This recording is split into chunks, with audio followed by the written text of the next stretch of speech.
Di beberapa mall itu kan ada tukang parkir ya, Sat, ya. Di belakangnya itu kan ada tulisan no tip gitu ya, no tipping gitu ya, Sat, ya.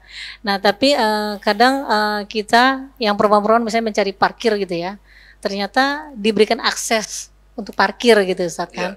Nah, lalu kita tetap kasih dia uang tips gitu, Sat. Nah, itu bagaimana hukumnya gitu, Sat? Masya Allah.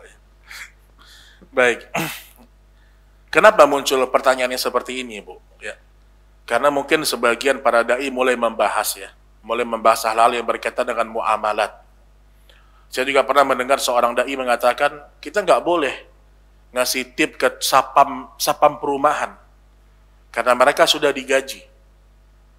Karena kalau kita memberikan tip kepada mereka, nanti sapam itu tidak berlaku adil.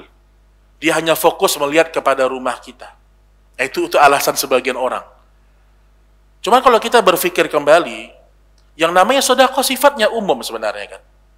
Kalau kita nggak bersedekah ke orang terdekat, kepada siapa lagi gitu. Nah, makanya dalam hal seperti ini, contoh, kalau memang sudah tertulis no tipping, lebih bagus kita nggak kasih. Kita tidak memberikan. Karena dikhawatirkan itu bagian dari riswah. Bagian dari riswah ya. Walaupun mungkin tidak terasa efeknya dalam hidup kita atau dalam hidupnya dia. Apalagi sudah ada aturan dari perusahaannya atau dari aturan dari mall itu tidak memberikan tips pada mereka. Ya, itu yang pertama ya. Sama seperti kasusnya seorang guru dengan orang tua murid. Itu sama sebenarnya.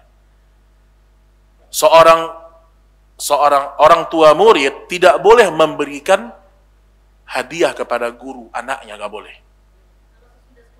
Nah, itu beda cerita, betul. Jadi, kalau memang mereka dari awal sudah sering berbagi hadiah, itu tidak ada masalah.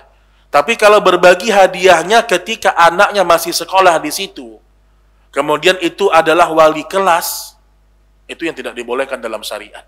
Maka sebagian sekolah nggak membolehkan, Pak. Jadi kalau ada orang tua murid ingin ngasih hadiah ke wali kelas, maka dikumpulkan itu di yayasan. Nanti yayasan yang membagi rata biasanya. Itu yang terjadi biasanya. Karena munculnya sogok menyogok dari situ. Mungkin awalnya wali kelas dikasih sekali, nggak kerasa. Tetap istiqomah saya istiqomah. Tapi dikasih 2 kali, 3 kali. Waktu periksa ujian, dilihat anaknya, wah ini nilainya buruk nih. Tapi ini orang tuanya yang biasa ngasih saya nih. Nah kan mulai ada rusak masalah keadilan di situ. Makanya sebenarnya kita tidak dilarang sedekah oleh Nabi Shallallahu Alaihi Wasallam, tapi ada hal-hal yang perlu kita perhatikan. Ya. Hal-hal yang perlu kita perhatikan. Wallahu a'lam bishawab.